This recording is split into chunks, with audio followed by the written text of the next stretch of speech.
মিনিটে দই বানানো শিখতে চাইলে অবশ্যই আমার পুরো ভিডিওটা দেখবেন। হ্যালো এভরিওয়ান, আসসালামু আলাইকুম। কেমন আছেন সবাই? চলে আসলাম দই বানানোর রেসিপি শেয়ার করার জন্য। তো এখানে আমি 2 কেজি দুধ নিয়েছি। তো এখন এটাকে আমি ভালোভাবে জাল করে 1.5 কেজি দুধ বানাবো। তো এখানে একটু চা পাতার একটা পড়েছে, তো সেটা উঠালাম। তো যাই হোক, তো আমি এখন এটাকে ভালোভাবে নেড়ে কমিয়ে নিব। তো এটাকে আমি ক্রাইমেন করে আমি এটাকে কালার করছি, সেটা ভিডিও করতে পারি নাই। তো এখন দুধটা কালারটা অনেক সুন্দর আসছে। তো দেখলাম কতটুকু দুধ হয়েছে।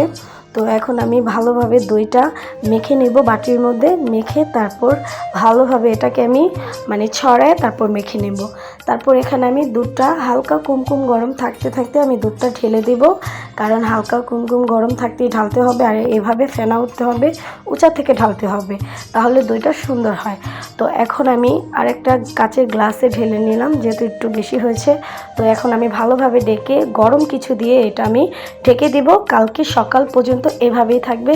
তো আমি এখানে একটা তোয়ালে নিয়েছি, তোয়ালে দিয়ে এখন আমি ভালোভাবে ঢেকে নেব। তো ফাইনালি আমার দইটা হয়ে গেছে। তো জাস্ট দেখে দইটা কত সুন্দর হয়েছে।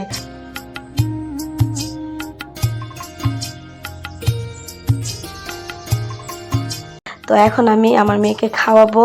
তো আমার মেয়ে খেয়ে বলতেছে, আম্মু অনেক মজা, অনেক মজা হয়েছে। তো ওর খাওয়া দেখে আপনারা বুঝতে পারছেন দইটা কত ইয়াম্মি হয়েছে। তো এখন আমি একটু খেলাম, অনেক মজা হয়েছে।